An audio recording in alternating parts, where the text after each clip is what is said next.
Hello, welcome to the Prevention of Sexual Abuse training. This is our Casa de los Amigos Unaccompanied Children Sexual Abuse Harassment Zero Tolerance Policy training. I'm Whitney Ike, the Assistant Director of the program, and I'm going to be doing this training with my co-facilitator. I'm Yarelis Rivera, Casa Supervisor. Welcome.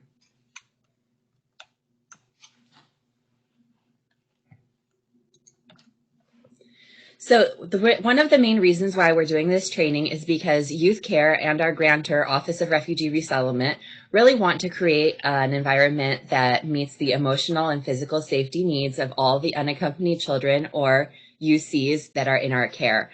Youth Care has a zero tolerance policy towards client sexual abuse and sexual harassment. So as we go through this training, we're going to be thinking about how to prevent, detect, and assess any action or omission that would be considered sexual abuse or sexual harassment. Obviously, it is the right of all children in our care and any client in youth care to be free from sexual abuse and sexual harassment. So first, we're going to look at some definitions. Throughout the presentation, you'll see the phrase UC or UAC. This is an abbreviation for the children clients who are in the CASA program. It stands for Unaccompanied Child, or in some places you may see UAC, which stands for Unaccompanied Alien Child. Essentially, this means a client who has crossed the border by themselves, who is under 18 years old, and did not cross the border with a parent. So right now we're going to get into a few definitions. We're going to be looking at definitions of sexual abuse, sexual harassment, and then we'll talk about inappropriate sexual behavior. For the first definition of sexual abuse, we're going to break it down by sexual abuse of a minor to another minor, or UC to another UC, and then sexual abuse by a staff member or other adult in the client's life. So here's the exact federal definition for sexual abuse of a minor by another minor. So you can go down this list and take a few minutes just to read through it carefully. I also want to draw your attention to where it says intentional touching, and then it goes through and lists the body parts. This is very important when we're assessing whether or not an incident is considered sexual abuse. If it involves one of these body parts, then yes, it qualifies as sexual abuse.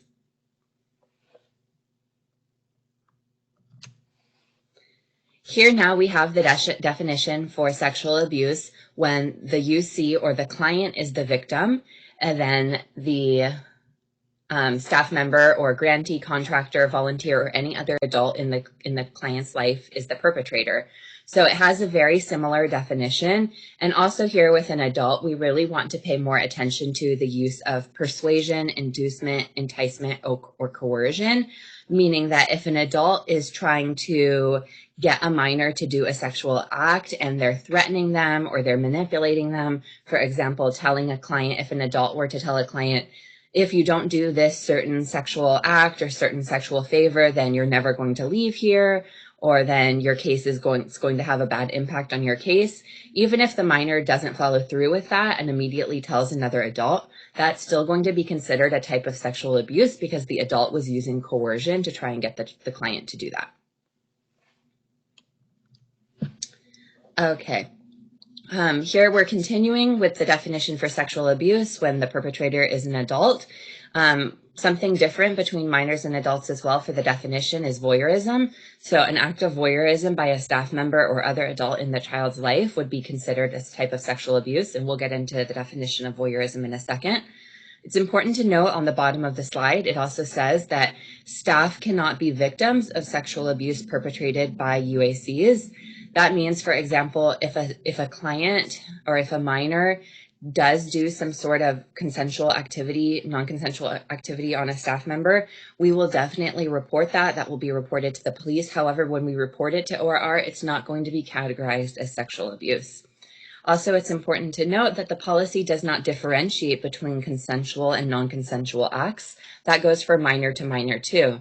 So even though the kids may be above the age of consent in Washington, which is age 16, they still are unable to consent to sexual activities because they're in federal custody.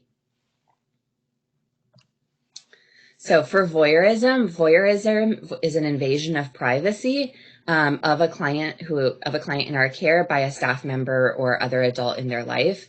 This would be something like inappropriately viewing the child in the bathroom, purposefully going into the room when the child is changing, maybe looking through like a small crack in the door to see them when they're in the shower or something like that. And that's another type of voyeurism, which is sexual abuse. Okay, now we're going to talk about sexual harassment. So on this slide, you have both the definitions of sexual harassment of a minor and sexual harassment by an adult. So it's going to qualify as sexual harassment when we're talking about repeated verbal comments, gestures that are sexual in nature, suggestive comments about somebody's body that are sexual in nature. We all know that the kids in our care don't have access to social media, emails, texts, or phones while they're in our care. However, staff members do have that. So if a staff member is showing a client on their phone a sexually explicit cartoon or a sexually explicit joke, that could qualify as sexual harassment and definitely would be cause for investigation. Okay, and then the next category, if it doesn't meet sexual abuse or it doesn't meet sexual harassment, anything else that qualifies as a type of sexual behavior but doesn't necessarily meet those definitions is going to be inappropriate sexual behavior. So now we're going to talk about neglect. Neglect can have many different definitions when we're talking about a group home setting or in social services. However, in regards to the particular conversation of sexual abuse and harassment of unaccompanied children, neglect would be if somebody knows that something is potentially going on and they fail to report that. So an example would be, let's say your shift partner who you work all your shifts with here at Casa, you've worked with this person for 2 years, you know that they are really nice and kind and ethical and would never do anything to the kids, right? But let's just say that one of the kids comes up to you privately and says that your shift partner touched them inappropriately. And because you feel like you know that person so well, you could think, oh, this client is always the troublemaker. This client is making this up. I'm not going to pass this up. I'm not going to report it because I think that this client is lying. So if that were to happen and we were to later find out that it was actually true and somebody within the team had knowledge of what happened, even if it's just a rumor, that person could be subject to being found guilty of neglect, and youth care could take disciplinary action for that person up to and including termination. Es importante que todos los staff recuerden que son mandated reporter, es decir, que deben reportar alguna situación que suceda con alguno de los menores. Así que es importante recordarlo, no importa cuál sea la relación de uno con el staff que está siendo acusado o que es alegadamente ha hecho algo.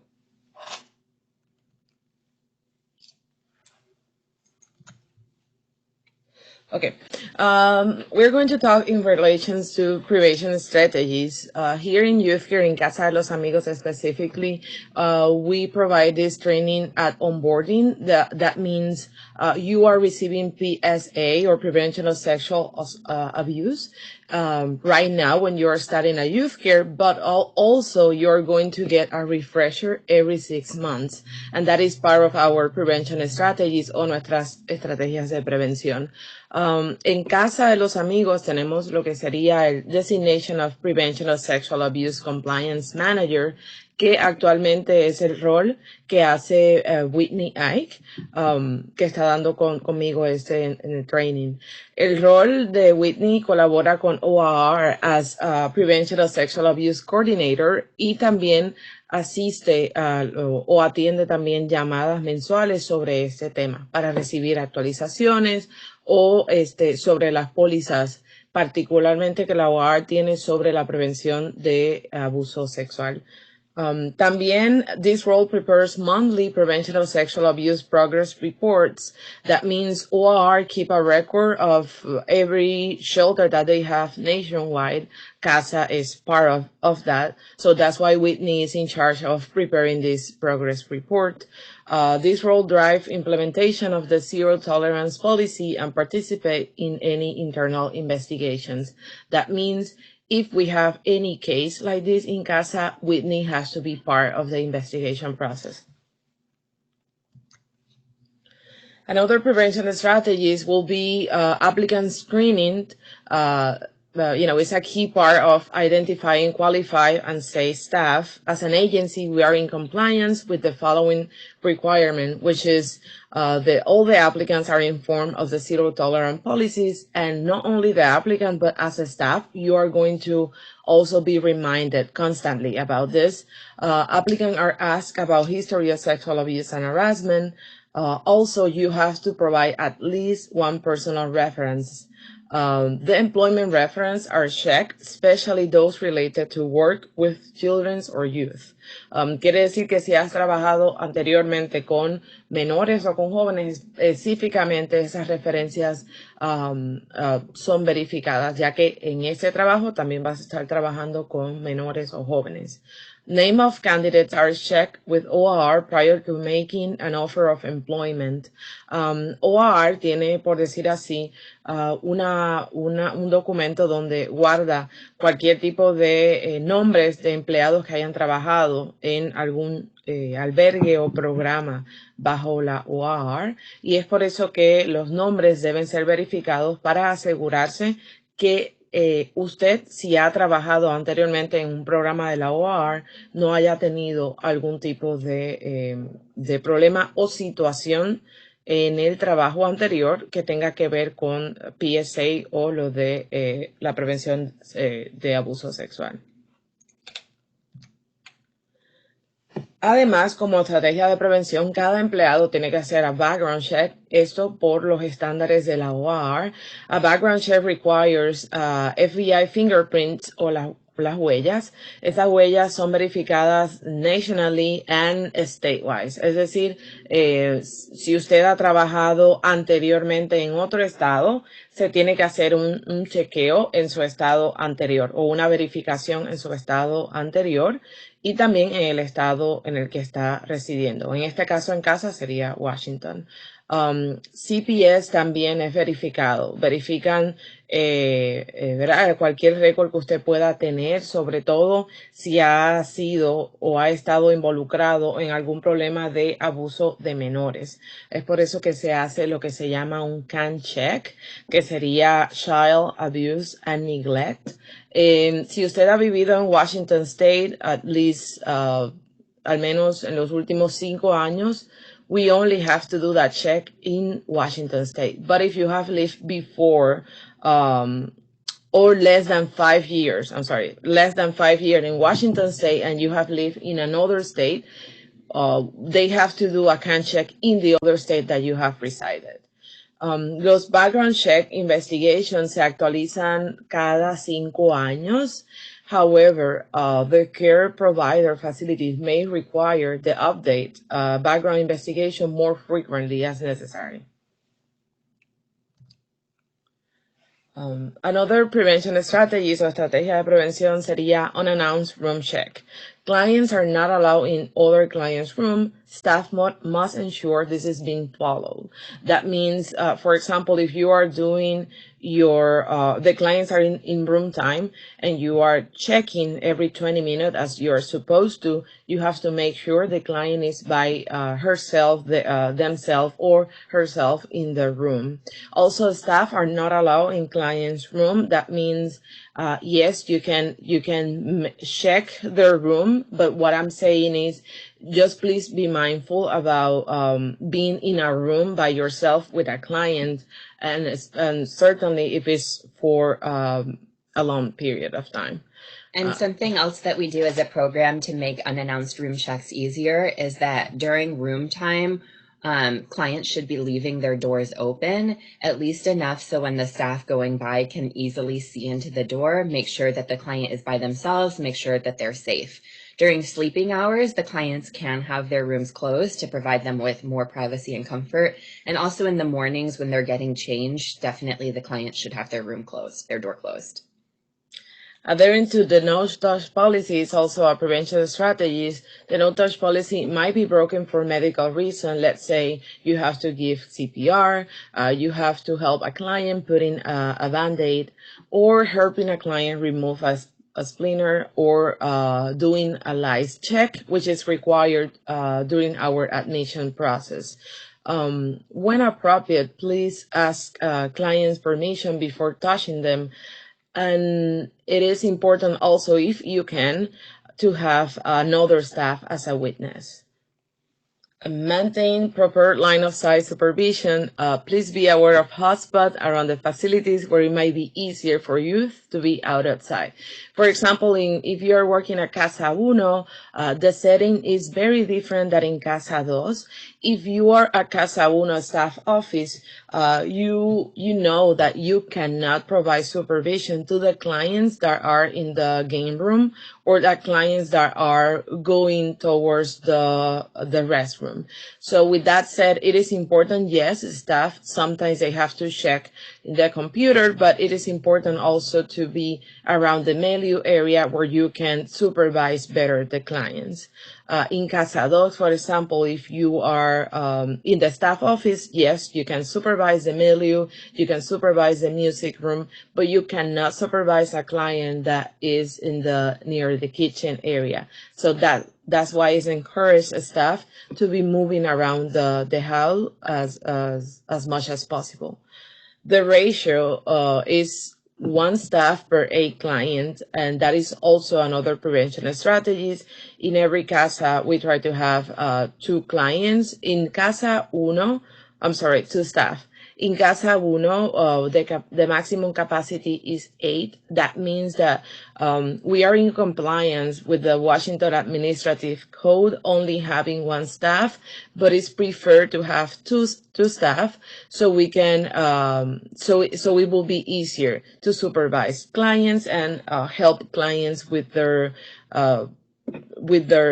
chores, etc. In Casa Dos, when we are at full capacity, we have 12 clients. That means that we always have to have 2 staff at Casa Dos. Another prevention strategy, so estrategia de prevención, will be this basic boundary guideline. Even the appearance of an inappropriate relationship should be avoided.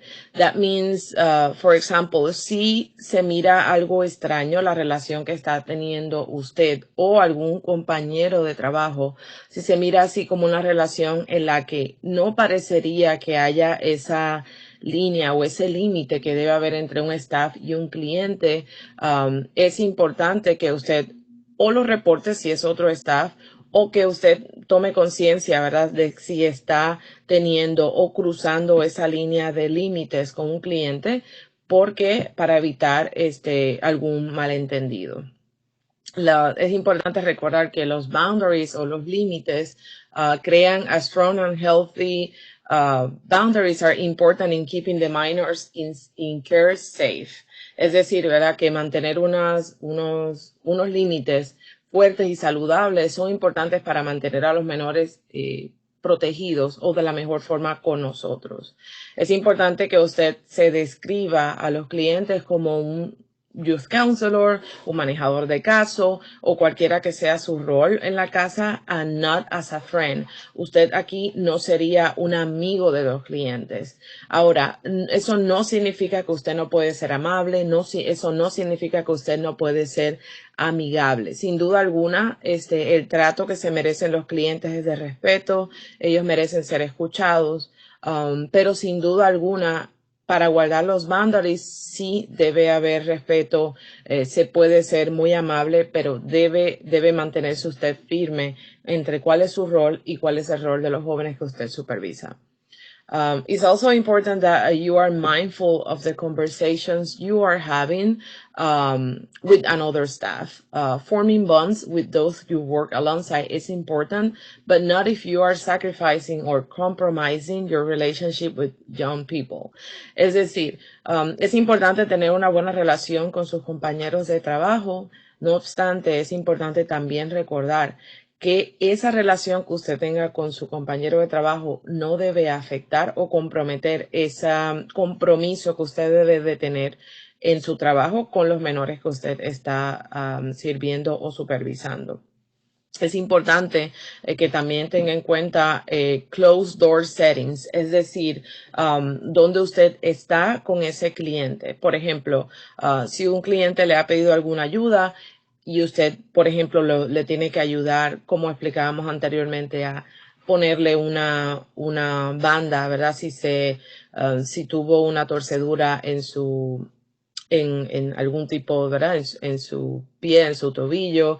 Es importante que usted lo pueda hacer, por ejemplo, en la oficina del staff y no necesariamente dentro del cuarto del el joven, para evitar, en este caso, algún malentendido o que no haya otra persona supervisando o sirviendo de testigo. Recognize when a client is becoming overly involved with you or you are becoming overly involved with a client. Consult with your team and supervisor. Como explicamos anteriormente, el tipo de relaciones inapropiadas deben ser evadidas a toda costa y es importante que usted pueda ser consciente. Por ejemplo, si usted ve que usted se está teniendo una relación, vamos a decir así, de más apego con un cliente, es importante que usted comience a reconocerlo y pida ayuda o consúltelo con su supervisor cuando sea necesario. ¿Cómo usted puede notar eso? Por ejemplo, en el albergue, ¿verdad? Hay muchas reglas. Y usted puede comenzar a notarlo si, por ejemplo, se le hace más fácil decirle a un cliente cuando está haciendo algo mal o cuando está incumpliendo las reglas y tiene a otro cliente que a usted le cuesta redirigirlo o decirle que, ¿verdad? las reglas que tiene que seguir. Es importante que usted pueda mantener una consistencia con todos los clientes, porque si no, los clientes van a comenzar a notar un trato diferente dependiendo de a quién usted le habla. Y es por esto que es importante reconocer cuando estamos quizás involucrándonos de alguna forma emocional más con una persona que con otra o más con un cliente que con otro. And like Yareli said, it doesn't necessarily mean that you're thinking about the client in a sexual way, that you have a crush on the client. That's not really what we're talking about here, right? We're just talking about general prevention strategies. And if you notice, like Yareli said, yourself even thinking about a client more, not in a sexual way, maybe that client had a similar story to yours, had similar family life to yours, and you feel like you can relate especially well to that client. You just want to make sure you're being really aware of your interactions with that client, and definitely feel free to talk any situation with your supervisor. If any situation feels uncomfortable or causes concern, you can definitely discuss it con your supervisor. Definitivamente puedes hablar con tu supervisor cuando algo se mire así como incómodo o cause preocupación, ya sea cause preocupación para ti por tu propia experiencia con algún cliente o de algo que hayas visto mientras trabajas con otra persona u otro staff. Youth Care tiene boundaries guidelines, que serían las guías de límites de Youth Care. Definitivamente it's not appropriate bajo ninguna circunstancia to have sexual relations with current or former Youth Care clients. Es decir, si usted se involucra sexualmente con algún cliente de Youth Care, podría usted, ¿verdad?, terminar con un criminal prosecution and or disciplinary action. A youth connection to youth care is confidential for their entire life. Es por eso que es importante, si usted se encuentra a alguna persona en público, es decir, a un cliente que estuvo en algún programa de Youth Care o específicamente en casa, es importante no necesariamente decir de dónde usted conoció a esa persona, si lo vio y la persona lo saludó. Si la persona o el cliente o el ex cliente deja saber a usted, oh sí, yo la conocí a usted en el albergue donde estuve, eso es diferente a que usted sea la persona que traiga ese tema, ya que usted no sabe si las personas que están con esa persona en ese momento saben de su historial en un albergue. Es importante que no hable fuera ¿verdad?, de sus conversaciones profesionales, que no hable sobre los clientes que usted tiene en el programa. No le diga información de un joven a algún otro cliente que, por ejemplo, llame a la casa. Como, por ejemplo, usted no podría decir, no está aquí, o no fue para tal lado, o no llega en una hora, etcétera, etcétera, ya que está usted compartiendo información que no se debería. Es importante también, do not give rights or meet with them off-site. Outings with clients should be planned and approved by supervisor and occur during hours or regularly scheduled work in a public venue. Es decir, que solo las salidas que se planifican con los jóvenes, usualmente, ¿verdad? Los supervisores van a ser las personas que están, supervisores, manejadores de caso, mental health therapists, etcétera, etcétera, se están planificando y es importante que solamente hagan salidas de esa forma. Do not socialize with clients, including former clients, and do not confide in or disclose personal information to client.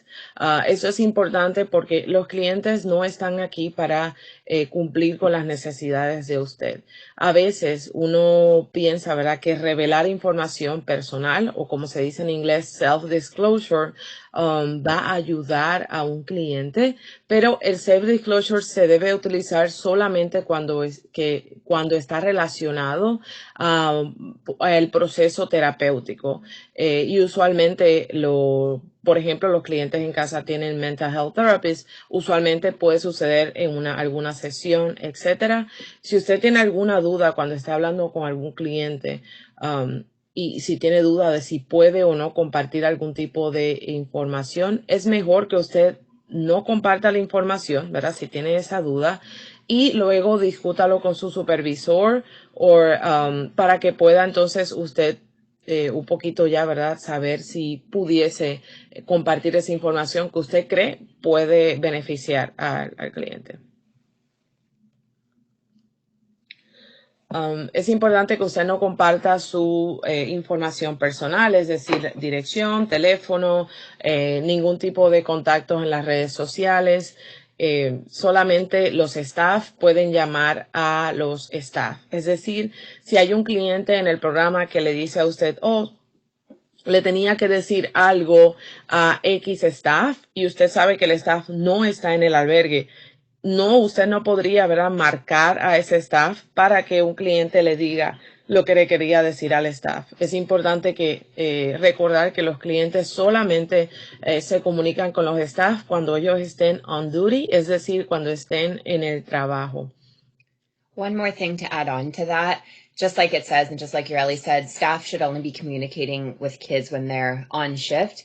However, if you get an email when you're off shift that one of the kids is going to be discharged the following morning and you want the opportunity to say bye to that client, it's perfectly fine to call into the program and have that final goodbye conversation so there can be, potentially some closure for the client. But definitely staff should not be calling generally on their days off just to check in on clients to see how they're doing. That's not appropriate. También es importante, do not give clients the phone number or address or any other contact information of any other staff. Because as we mentioned before, the clients only can communicate when the staff are on duty, or as Whitney explained it before me. Do not talk about your social life, especially use of substances with or in the presence of youth. Yes, you can go out and that is not a problem. That's your social and personal life, but definitely the clients don't have to know that information. If you are sharing that information with your coworker, definitely you can do it in a space where clients are not listening to your conversation. Do not check your personal email in the presence of youth, and not only email, social media, or any other website where you can, share personal information or something inappropriate might come up. Do not give youth money or gift or accept money or gift from youth. You cannot buy things for clients. Donations have to be anonymous. Aquí específicamente cuando hablamos de que no des dinero a jóvenes ni aceptar regalos, hablamos de cosas como, por ejemplo, si vas a una salida con los jóvenes, una salida que ya ha sido programada, es importante que todo lo que se compre haya sido aprobado por el supervisor o la supervisora, y que el staff no tome dinero, ¿verdad?, suyo para comprarle algo a los los jóvenes del programa.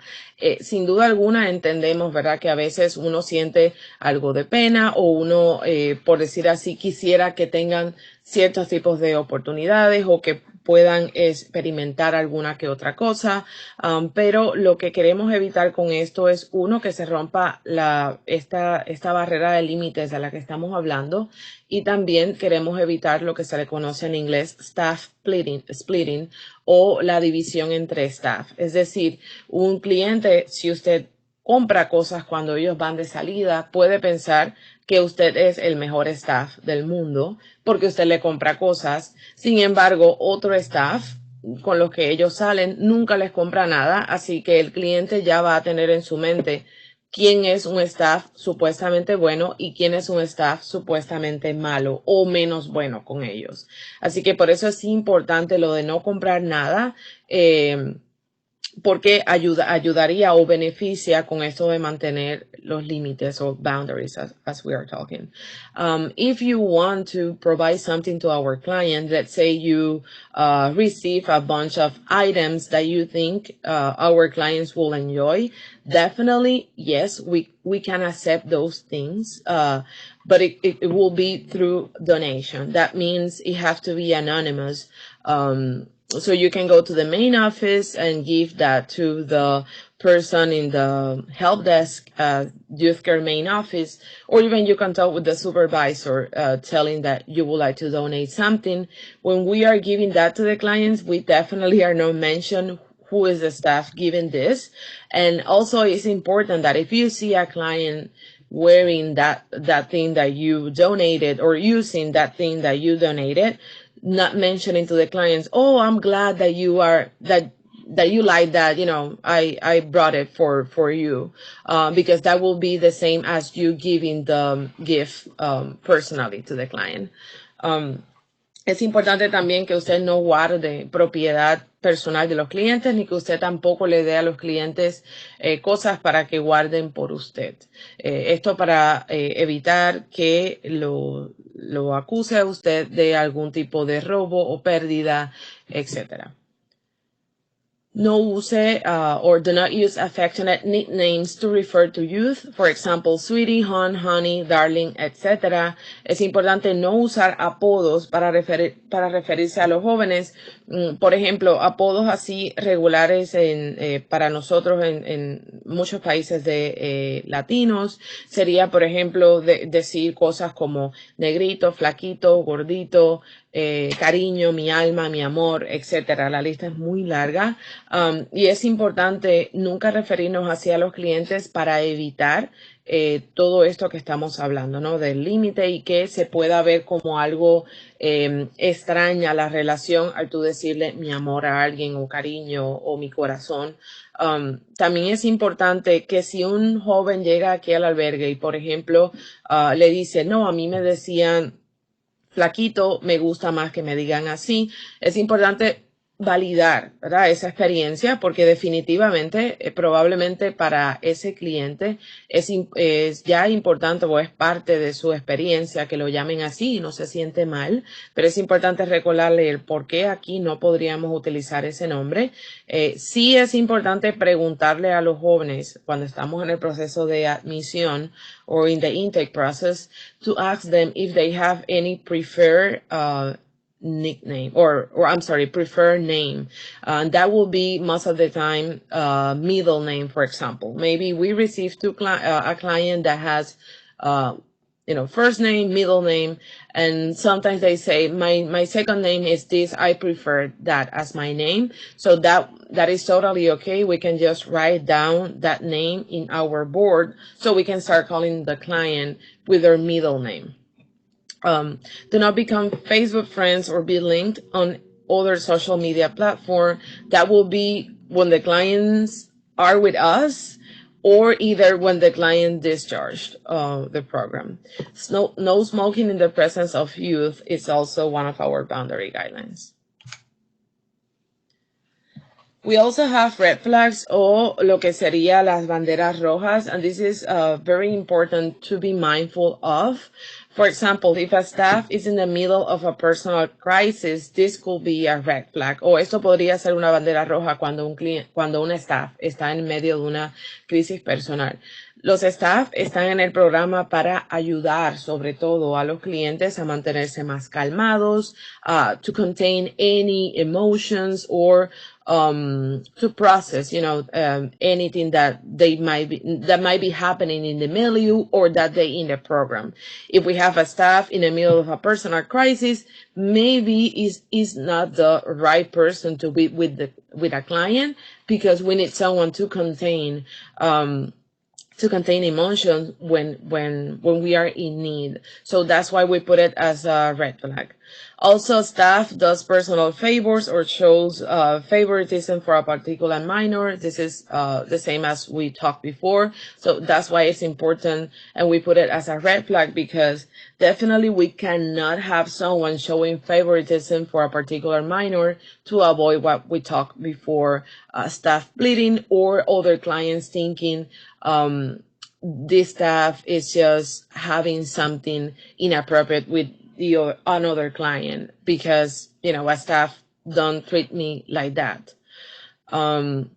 Staff fails to hold a minor accountable for a rule infraction is similar to what we talked before. So it is important to always, if a client is not following rules, it is important to readdress o decirle a todos los clientes por igual cuando no están cumpliendo una regla, y no solamente llamarle la atención a un cliente cuando hay otros que también están haciendo lo mismo. Increase personal or private conversations. It is also a red flag. For example, you are constantly looking for a minor to have private conversation. Let's say you take a client 10, 15 minutes every day to speak with them in the staff office, just because you like that client, for example. When I say you like, it's, just having similarities, not going in any type of romantic relationship. But it's important just to decrease or not having those constant private conversations to avoid any type of misunderstanding, not only from that client, but also other clients thinking that something might happen between both of you. Staff has contact with minors at unusual times. Unusual times will be, for example, when the clients are supposed to be in their rooms, for example. So let's say you are constantly taking out a client when a client is in their room time, or when a clients are going to their room to sleep after 9 p.m. Let's say you're constantly looking for a client and you take the client to the milieu to talk about, how the day has been going, etc., etc. There are going to be times where the clients are feeling unwell, and they definitely will go out of their rooms looking for support, or just to if they need water, or if they need tea, or if they have problems sleeping, they might reach out to you to ask for melatonin pills. And definitely that is something that could happen. But what we are talking here is having a repeated or a pattern where you are constantly, or the client is constantly going out just to talk with you for hours or 30, 40 minutes, etc. The minor knows personal things about the staff. This is very important, because if a minor knows a lot of personal things from a staff, that might happen in a conversation with another staff, either because they listen to something that a staff were talking, or either because another staff shared that information from you, or you shared that information to the minor. And we consider that a red flag, because we try to establish those boundaries that we've been talking. Rumors also are red flags because it is important just to share information that you have facts and not only rumors or something that you might think, specifically if it's to minors or if you are sharing that information to another staff in front of minors as well.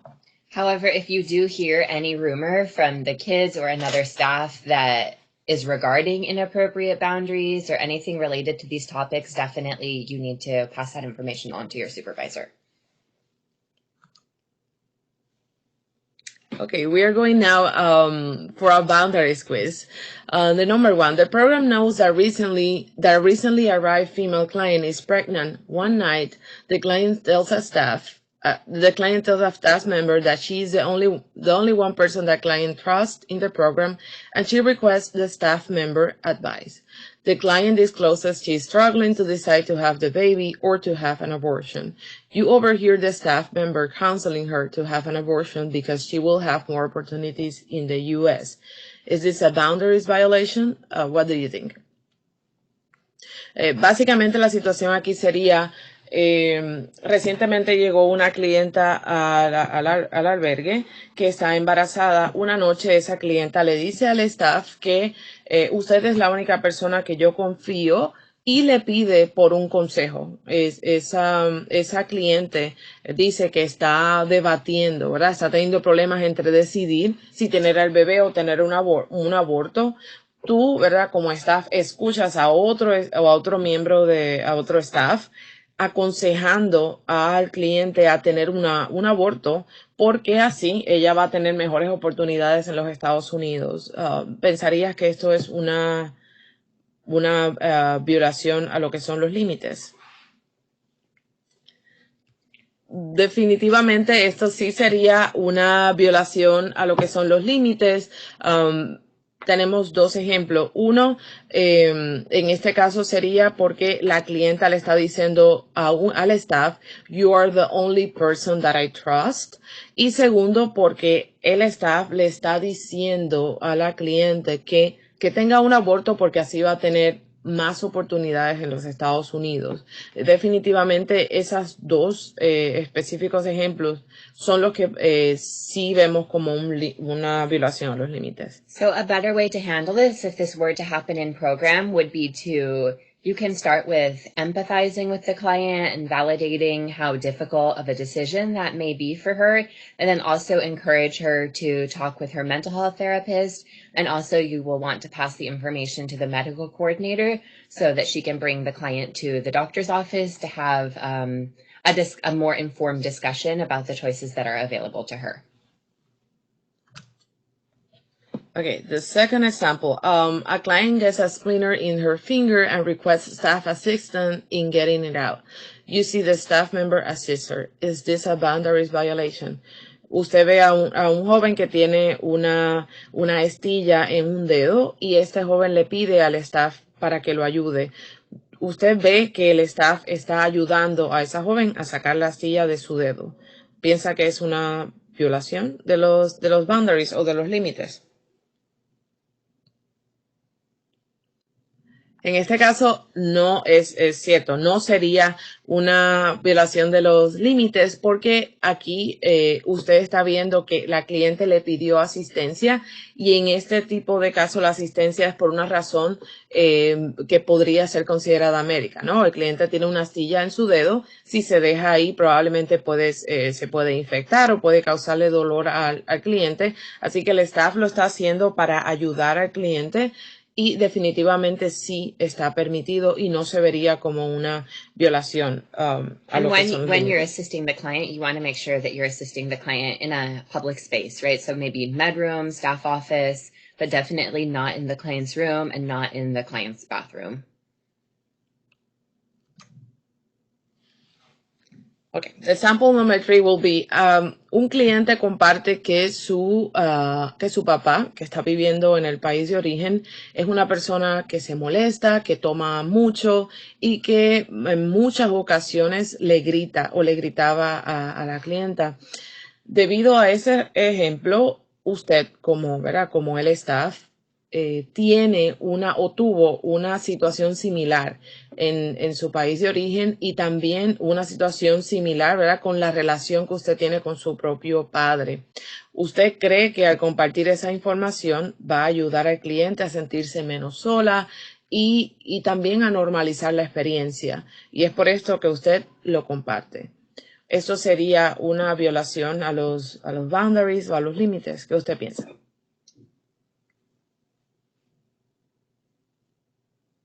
En este caso, sí sería considerado una violación a lo que son los boundaries o a los límites. En este caso, entiendo, ¿verdad? Sí se hizo difícil contestarlo si es un sí o un no, si es una violación o no, porque en este caso vemos, ¿verdad?, que el staff parte de la premisa que va a ayudar a la cliente a sentirse menos sola y va a ayudar al cliente a normalizar la experiencia y no pensar, ¿verdad?, que solo me ha pasado a mí y mi vida, ¿verdad?, es así, así, así por lo que pasó. Y definitivamente se puede entender la buena intención del staff, no obstante, sí se considera una violación a lo que son los boundaries, porque, como habíamos hablado, ¿verdad?, el cliente no necesariamente tiene que tener información personal de los staff, y esto es bastante personal.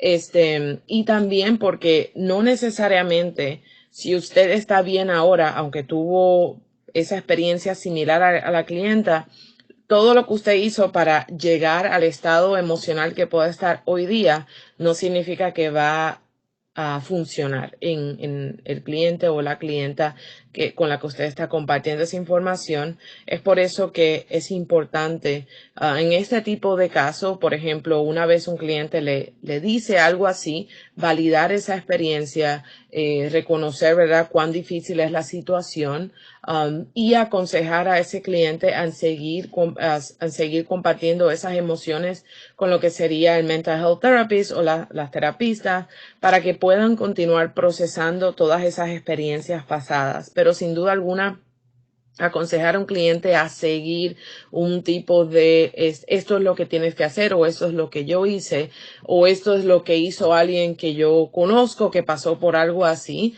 lo único que deja es, ¿verdad?, poner esa carga en el cliente.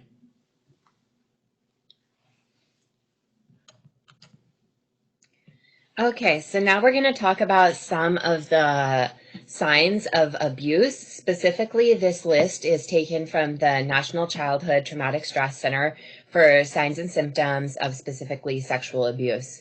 So you can see on this list are many of the mental health symptoms that kids in our care have. It's not uncommon for kids to have nightmares when they're here, to sometimes be angry, and especially as they stay here longer, as their length of stay increases, potentially to 2 months, 3 months, signs and symptoms of anxiety and depression definitely increase. And that's to be expected because the kids are, have survived all of the traumatic experiences that they have. They've also had really difficult experiences in immigration. And now they're in a new country, in a new program, away from their family, away from the culture for the first time probably in their lives. And so it's very normal for us to see these signs and symptoms as kids' length of stay increases. That doesn't necessarily mean that they have been victims of sexual abuse here in the program or in their home country. But we do want to pay attention to these signs, especially if they emerge suddenly or they're very uncharacteristic for a client who's in our care. Definitely, if you see any mental health signs or symptoms that are concerning to you, please pass that information to the mental health therapist so they can be sure to follow up with them. Okay, so a quote about sexual abuse. Although many children who have experienced sexual abuse show behavioral and emotional changes, many others do not. It is therefore critical to focus not only on detection, but also on prevention and communication by teaching children about body safety and healthy body boundaries, and by encouraging open communication about sexual matters. So now in the CASA program, we're starting our sexual education classes, which are going to occur once a week in the school. Also, amongst the team, we're talking not only about how do we respond to sexual abuse potentially in the program, right? But how are we preventing sexual abuse in the program? And that's one of the main reasons why we have this training. And we have refreshers every 6 months. Research has repeatedly shown that child sexual abuse can have a very serious impact on physical and mental health, as well as later sexual adjustment.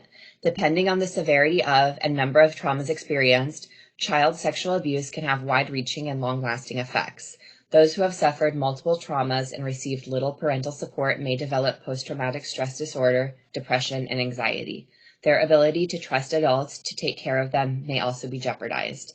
So what we know, or what research shows about trauma, is that its effects are cumulative. So kids who have experienced more traumas in their home country or on the journey, it becomes harder and harder for them to heal from traumas that they may continue to experience. Also, they may, like it says, they may lose trust in adults. So we want to be doing everything in our power to make sure that while kids are with us, they're safe and protected to prevent anything further from happening to them. Okay, so some of the barriers to reporting childhood sexual abuse may be youth reluctance to report. So we can think a little bit about why youth may be reluctant to report. First of all, they're in a brand new country with lots of different policies and lots of different laws, right? They're in this setting within ORR, and there may be confusion about how reporting may impact their case. Certainly no youth wants to have their case delayed because they made a report or because they made an allegation, right, against somebody else. Oftentimes what we see in our youth, if they're going to make an accusation or if they have been the victim of some sort of incident by another youth here in the program, the youth who is the victim is often very concerned about the other youth as well. They often don't want the other youth who is the perpetrator, they don't want their case to be impacted either. Another barrier to reporting would be if youth are not aware of the policies and they don't know what happened to them is against policies, then most likely they're not going to report it. For that reason, we're always educating the youth about these policies so they receive a lot of information in their mental health intake. And then they're also receiving information on these topics about once a week in their house meetings with the supervisors. Same thing, if staff are not aware of the policies, then staff don't know how to comply. So that's why we're always talking about these topics in our staff meetings and having these trainings. Inadequate protocols. So if staff feel like they're reporting things and nothing is happening, or they don't understand the system of how we report things, then it makes them less likely to report things in the future. And then unprofessional staff relationships goes back to kind of, when we talked about neglect, potentially not believing the kids or believing more of your coworkers than the kids. So it's really important when we're in this setting that our number one priority is the safety of the kids and not our relationships to each other. Okay, just like I said, clients are informed about these policies. Clients are also given an orientation to our emergency and resource phones. So in Casa Uno, that's in the game room, and in Casa Dos, that's by the bathroom number 1, I believe. And these emergency phones are an ORR requirement that have the following organizations on speed dial. So CPS, Harbor View Center for Sexual Assault, the consulates of Guatemala, Honduras, El Salvador, and Mexico, and the ORR sexual abuse hotline.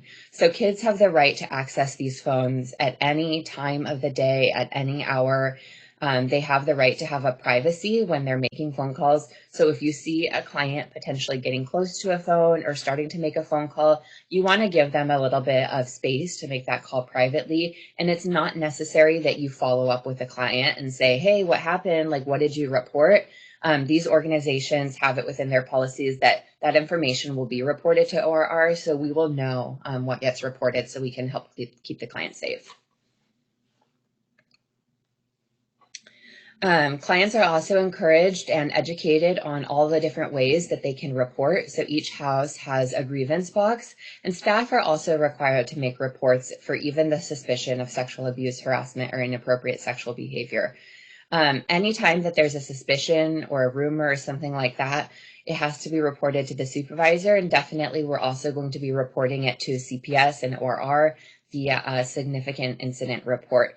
Remember that everyone who works in youth care is a mandated reporter, so it's your own responsibility to ensure that calls to CPS get made. Typically, if you've reported that to your supervisor will be the one completing the SIR and contacting CPS, but it doesn't hurt just to confirm that those calls got made.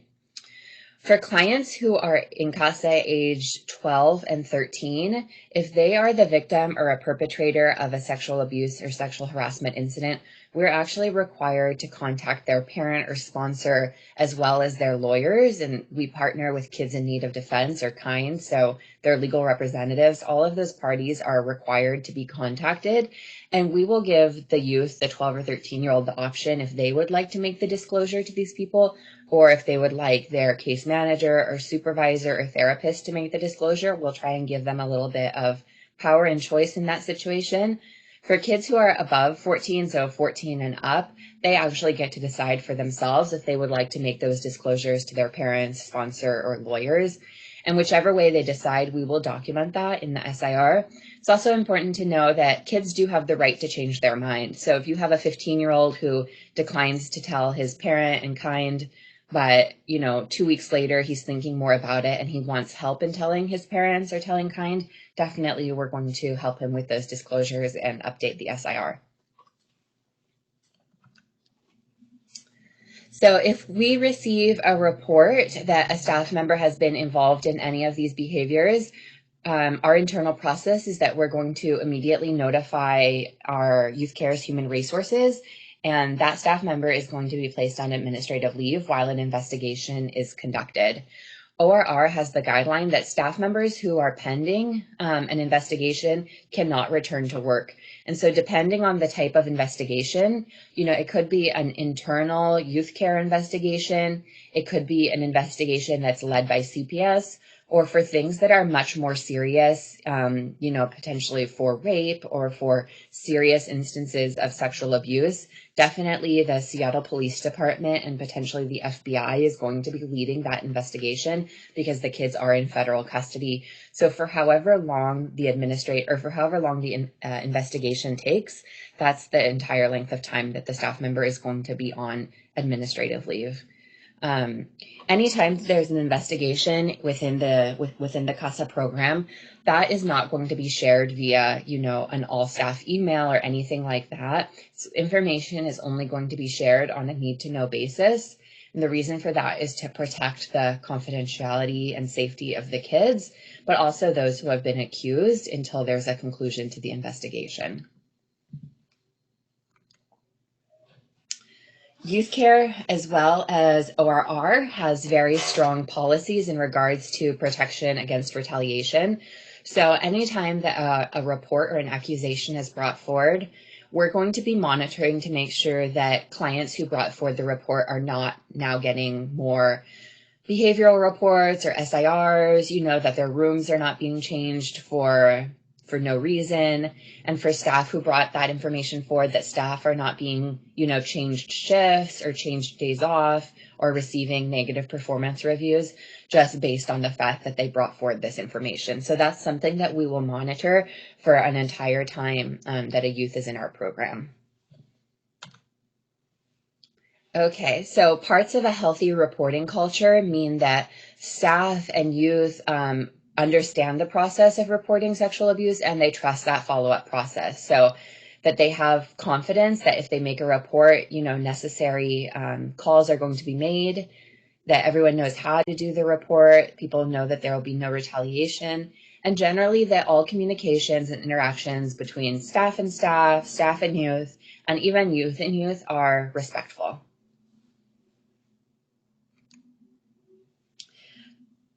So youth care generally does not allow pat-down searches. However, ORR requires that we have a pat-down search policy. So our pat-down search policy is here. A pat-down search must be conducted by staff of the same gender unless the client identifies as transgender or intersex. Then the client will be able to choose which staff member, which gender they would prefer to do the pat-down search. The pat-down search must also be conducted in the presence of another staff member we would do an SIR if we were to ever do a pat-down search. We would never do a pat-down search just to determine a client's sex, and it must be conducted in the least intrusive manner. Keep in mind that this is probably something that will never happen in CASA. It may only be done under the most severe circumstances with the director of the program's approval, but it is required just that we have this policy. So here it is. Kids in our program are also educated about the external resources that they can access while they're here. So our partner for potentially sexual abuse incidents that happen here in program is Harborview Center for Sexual Assault and Traumatic Stress. So they provide the physical exams following a sexual abuse. They also provide advocacy, trauma-informed therapy, and King County Sexual Assault Resource Center provides victim and legal advocates, legal support for immigration, especially if the sexual abuse may impact their legal case or give them a different type of legal case, in crisis response. So kids have this information in their rooms, and they're also provided with the information at intake. So if you are the one who a youth first reveals or first discloses an incident of sexual abuse that the kid is reporting happened here in the program, the most important thing to do is offer emotional support regardless of your personal feelings. So remember, we talked about before, this may be the client who is always making things up. This may be the client who's the most challenging, but in that moment, it's very important to believe them and to respond with empathy. You want to convey acceptance, and you don't want to ask the child, if the child says, something happened to me 2 weeks ago, this other client touched me 2 weeks ago, you don't want to ask the client, well, why didn't you tell me? Because that conveys a sense of blaming the child, right? You just want to really emphasize that you're happy that they shared the information with you now, and that you'll be taking steps to make sure that the client is safe. You also want to be careful of, your nonverbal body language, how you're sitting, your posture, your facial expression, because all of that could impact how the client feels that you feel about the situation. So if you do receive information about a type of sexual abuse or sexual harassment that occurred here in the program, the most important thing you can do in that moment is assure the safety of the victim, right? And make sure that everyone else is protected. So if the victim reports that a client in the other casa was the perpetrator, right, you want to immediately separate the houses if the houses are together. Obviously, contact your supervisor or the supervisor on call to help them, or so they can help you get through that situation and support you in that situation. Depending on the type of scenario, if it is a type of severe sexual abuse, we will want to contact emergency services. Preserve and protect the crime scene. If the client was the victim of sexual abuse, we want to also encourage them not to shower, brush their teeth, or change their clothes.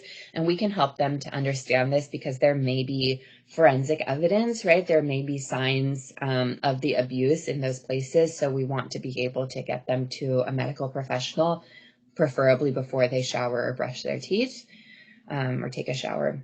Youth care will always cooperate with authorities. And then the supervisor on call or the medical coordinator would also set up a forensic exam for the victim with their consent. Okay, so for sensitivity within the lesbian, gay, bisexual, transgender, questioning, or intersex populations, we never want to discuss a client's sexual orientation in front of other clients. Just because a client has shared with you their sexual orientation, that doesn't mean that they are comfortable with discussing that in a group setting. Also, if a client shares with you that they have a pronoun that they wish to use, you also want to ask that client if they're okay with using that pronoun in front of other clients or with their sponsor. So we want to be very careful around confidentiality and comfort and sensitivity to these clients. Mental health therapists conduct a risk assessment within 72 hours to find out if there are any heightened needs or precautions that need to be taken with a particular client. So one of the things that mental health therapists are asking when they do the risk assessment is the sexual orientation of clients, if they've had any previous sexual experiences that were non-consensual.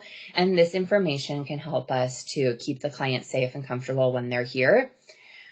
As Youth Care, as an agency, we are able to make changes to the housing plan as a result of the risk assessment.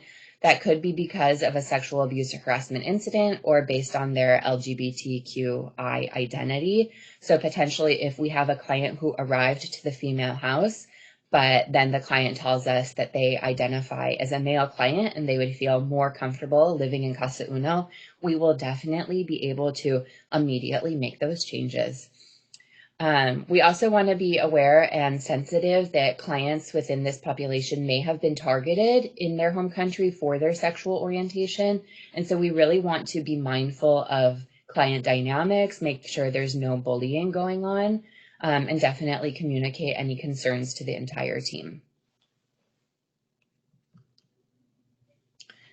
So when we're talking about sexual abuse or sexual harassment incidents, we want to be aware that these topics are often taboo in Central America. They may feel uncomfortable or ashamed. And so, they may not want to disclose everything all at once, which is perfectly fine. Just really praise and validate them for the information that they are sharing now.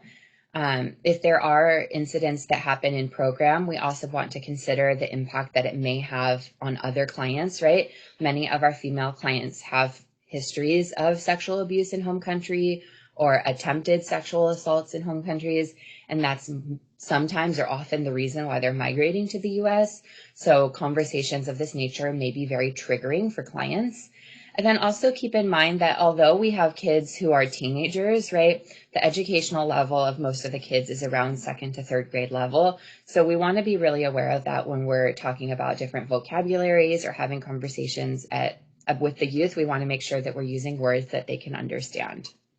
Es importante también que los staff tengan presente, por ejemplo, debido a que muchos de los clientes, particularmente las chicas que recibimos en Casa 2, han experimentado lamentablemente estas situaciones.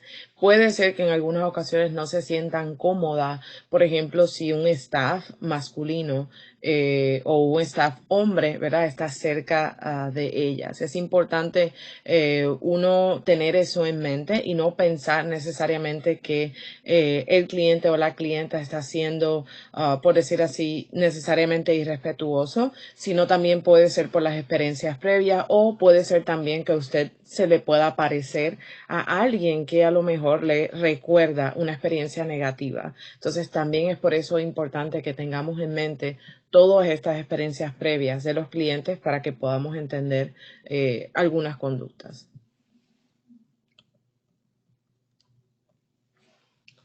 We also want to be aware of potential language barriers. Although many of the clients in our program speak fluent Spanish, clients who are speaking an indigenous language may not have the vocabulary to talk about sexual abuse or sexual harassment incidents.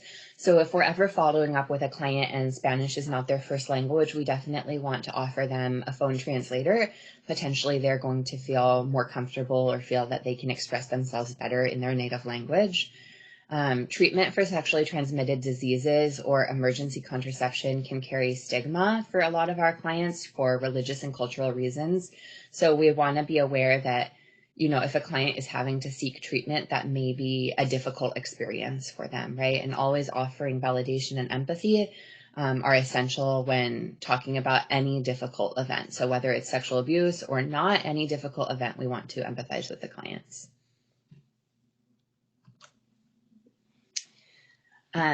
Keep in mind that youth are in a brand new country with laws and, we have a lot of rules and policies here in the CASA program.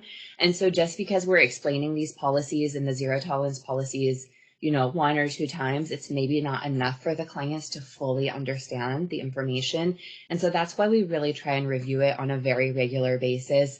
Pretty much every week, the supervisors are talking about this in-house meeting. And then every 30 days, when the mental health therapists are updating the risk assessment, they're also doing a refresher on this information.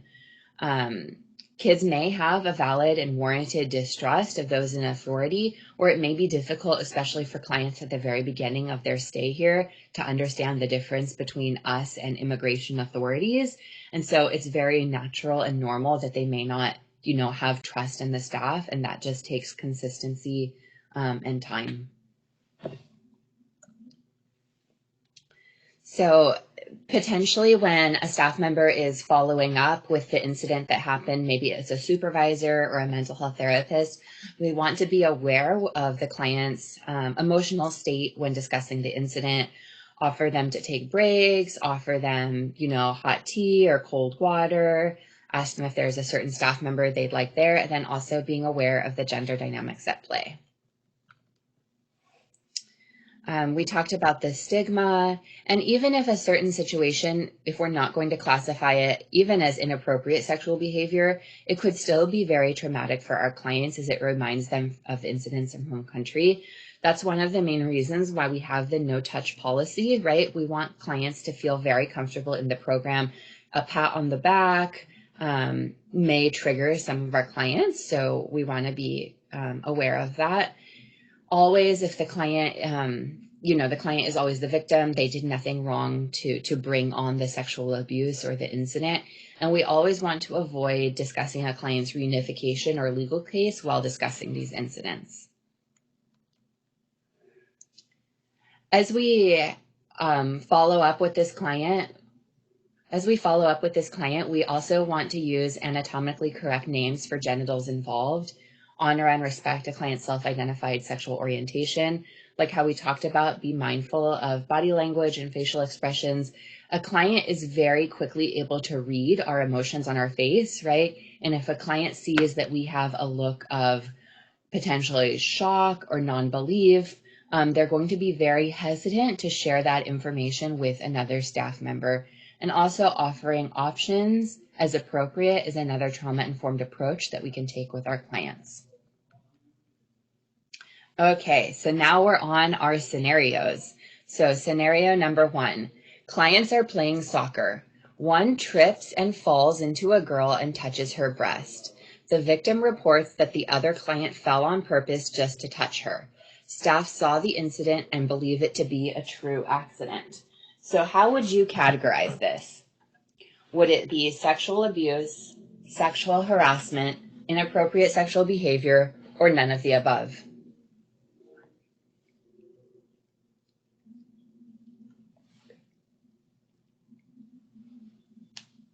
Okay, we're going to categorize this as sexual abuse. The main reason why this is sexual abuse is because it involves the body part of the breast. The breast is considered a sexual abuse body part, and we're always going to take into consideration the victim's experience, right? So the victim here is reporting that they believe it was on purpose. It doesn't matter what the perpetrator thinks, what the alleged perpetrator thinks, right, or what the staff saw. The most important thing when we're thinking about these incidents is the victim's experience. So we would categorize this as sexual abuse.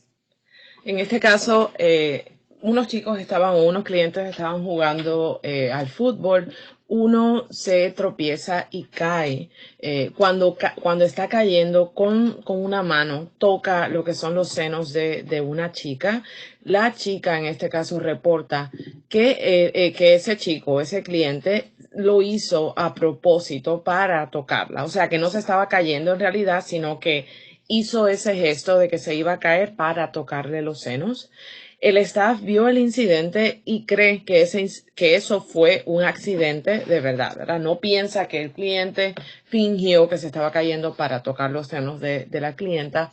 Y en este caso sí dijimos, ¿verdad?, que sería categorizado como abuso sexual, porque en este caso particularmente está un chico agarrando o tocando los senos de otra clienta. So let's change the scenario a little bit. If the victim were to say, oh no, it was an accident, and the person who touched her says it was an accident, and staff also think it was an accident, and the victim is feeling fine about it afterwards, right? Then we actually wouldn't need to report it. But the victim could go back 2 weeks later and say, you know what, I've been thinking about this. I know I said it was an accident, but I actually think they did it on purpose, then at that point, we would go back and immediately categorize it again as sexual abuse.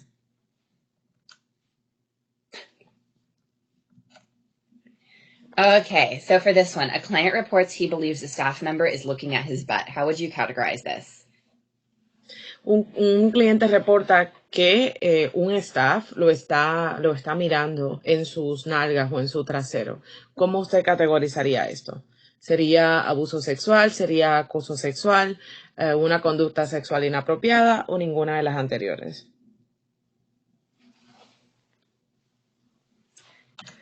En este caso sería una conducta sexual inapropiada, ya que el cliente reporta que cree que el staff lo está mirando a sus nalgas. No hay un toque en este caso, ¿verdad? De lo que son las nalgas o el trasero. Es una mirada que el cliente reporta y es por eso que, aunque pueda ser que el staff no necesariamente, ¿verdad? Estaba mirando el trasero o las nalgas de ese joven, al ser la experiencia del joven, o sea, el joven o la joven piensa que sí, que el staff la estaba mirando, es por eso que se tiene que reportar y se reporta de tal forma, como una conducta sexual inapropiada. Okay, scenario 3. 2 clients are reported to be in love and kissed on the lips. How would you categorize this? En este caso, 2 clientes están enamorados y se dicen que están enamorados y se están besando, ¿no? en los labios. ¿Cómo usted lo categorizaría? ¿Sería abuso sexual, acoso sexual, una conducta sexual inapropiada o ninguna de las anteriores? So to find the answer for this, you want to compare the lips, right, which is the body part named in this scenario, to the list of body parts that are named in the sexual abuse list. So if you look at those two, you're going to find that the lips do not appear on the list of body parts in sexual abuse.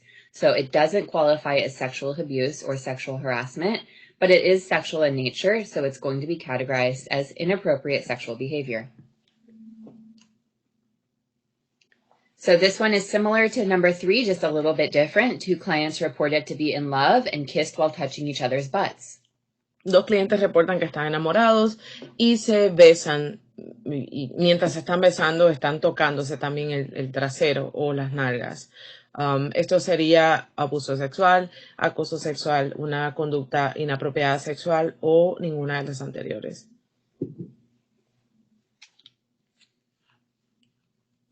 En este caso sería sexual abuse o abuso sexual, ya que aunque los jóvenes han dicho que están enamorados y por eso se están besando, están tocándose el trasero o las nalgas, que está considerado una de esas partes del cuerpo que en lo que es esa política de la OAR está incluido como abuso sexual. Es por eso que se tiene que hacer un reporte como abuso sexual. Ahora, a diferencia de los otros ejemplos donde mencionamos que era abuso sexual, va a ser muy diferente como nosotros tratemos esta situación a que, por ejemplo, alguien haya querido, por decir así, agarrar una parte del cuerpo cuando la otra persona no le da necesariamente consentimiento. Aunque los clientes de nuestro programa técnicamente no pueden estar teniendo ese tipo de consentimiento entre ellos, definitivamente,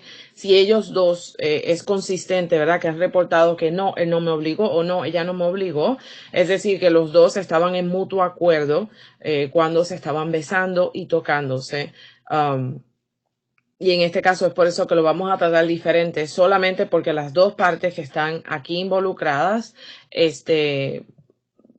por decir así, tuvieron ese consentimiento o ese acuerdo, pero sigue siendo categorizado abuso sexual por lo de la regla de la OAR. Okay, a client intentionally grabs a client's breasts while she walks by. How would you categorize this? Un cliente intencionalmente agarra los senos de una clienta mientras ella camina. ¿Cómo se lo categorizaría? ¿Abuso sexual, acoso sexual, una conducta inapropiada sexual o ninguna de las anteriores?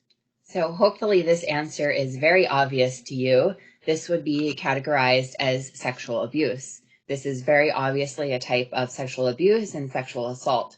So even though this one is sexual abuse and number 4 is also sexual abuse, the way in which the program deals with these kids, right, is going to be very different. So potentially on number 4, the clients are going to have follow-up conversations and, education about the program's policies. In this one, definitely the police would be notified and would probably come to the program to interview the clients involved. Okay, our last scenario. 2 clients get into a heated fight.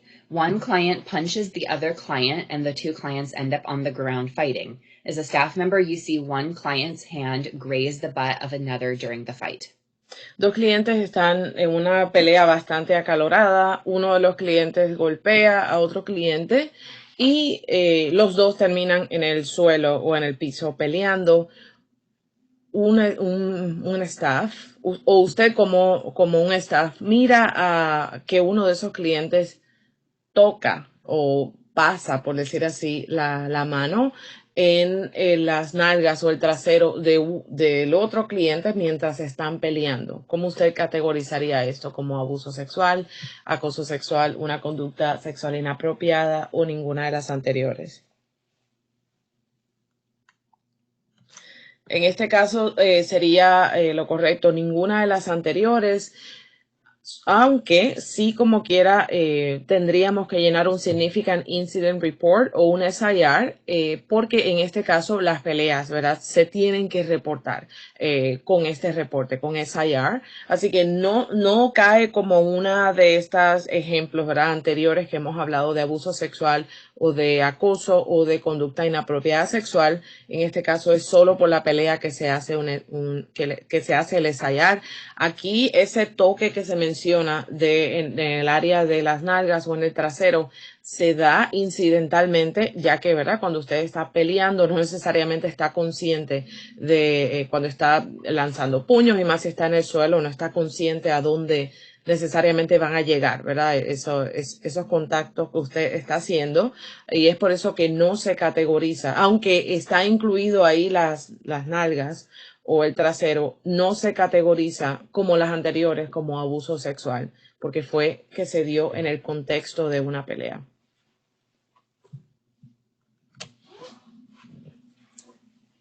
Great. Thank you so much for participating in our prevention of sexual abuse training. As a reminder, you will take this webinar every 6 months, or we will also be providing refreshers in staff meetings and things like that. Please let us know if you have any questions or if there's anything in the presentation you didn't understand. Definitely follow up with your supervisor. Gracias.